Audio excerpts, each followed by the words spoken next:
Hello guys, കുറച്ച് ദിവസമായില്ലേ എൻ്റെ ഇതുപോലത്തെ വീഡിയോ ഒക്കെ കണ്ടിട്ട്. ഭയങ്കര തിരക്കായിരുന്നു കേട്ടോ. എടുത്തു വെച്ചിരുന്ന വീഡിയോ പോലും ഇടാനായിട്ടുള്ള സമയം, എഡിറ്റ് ചെയ്യാനൊന്നും സമയം കിട്ടത്തില്ലായിരുന്നേ.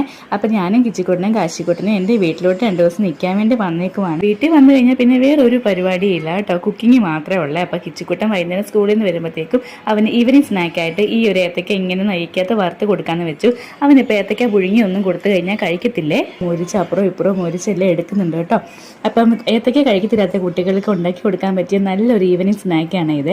പിള്ളേർ ഇഷ്ടത്തോടെ കഴിക്കുകയും ചെയ്തോളൂ. അപ്പോൾ കാശിക്ക് കൊടുക്കുമ്പോൾ കാശി പറയുന്നതും കേൾക്കാവേ.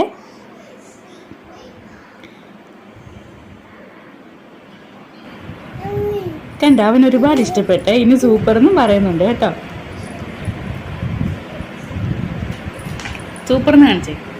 കണ്ടോ, എല്ലാവർക്കും ഇഷ്ടപ്പെട്ട കിച്ചിക്കുട്ടനും വന്നു കഴിഞ്ഞിട്ട് സ്കൂളിൽ വിട്ട് വന്നു കഴിഞ്ഞപ്പോൾ കൈയൊക്കെ കഴിപ്പിച്ച് അവനും കൊടുത്തു കേട്ടോ. അതിൻ്റെ കൂടെ തന്നെ ഞാൻ ദോശ ഉണ്ടാക്കുന്നുണ്ട്. എല്ലാം കഴിക്കാൻ പിള്ളേർക്ക് മടിയാണല്ലോ. ദോശയൊക്കെ ഈ ഒരു രീതിയിലൊക്കെ ഉണ്ടാക്കി കൊടുക്കുവാണെങ്കിൽ പിള്ളേരൊക്കെ ഇഷ്ടത്തോടെ കഴിച്ചോളും. കിച്ചിക്കുട്ടന് അപ്പം ഇങ്ങനെ ഉണ്ടാക്കി കൊടുക്കുന്നത് ഭയങ്കര ഇഷ്ടം. അപ്പം അവൻ പറയും രൂപങ്ങളും മതിയെന്ന് പറയും. അങ്ങനെ കോഴിയും പൂച്ചയും കരടിയും എനിക്കറിയാവുന്ന രീതിയിലെല്ലാം ഞാൻ ഉണ്ടാക്കി കൊടുക്കുന്നുണ്ട് കേട്ടോ. പിള്ളേർക്ക് കാണുമ്പോഴും ഇഷ്ടമാണ്, ഇഷ്ടത്തോടെ കഴിക്കുകയും ചെയ്തോളൂ. പിന്നെ ലാസ്റ്റ് അത്തപ്പവും കൂടി ഇട്ട് കൊടുക്കുന്നുണ്ട്. ഒത്തിരിയൊക്കെ ശരിയായില്ലെങ്കിലും പിള്ളേർക്ക് ആകുമ്പോഴത്തേക്കും കുഴപ്പമില്ലല്ലോ. അങ്ങനെ എല്ലാം അങ്ങനെ റെഡിയാക്കി എടുത്തിട്ടുണ്ട്. അപ്പം ഇത്രയൊക്കെ ഉള്ളൂ ഗായ്സ് വിശേഷങ്ങൾ. Thank you. അടുത്ത വീഡിയോ ആയിട്ട് ഉടനെ വരാം.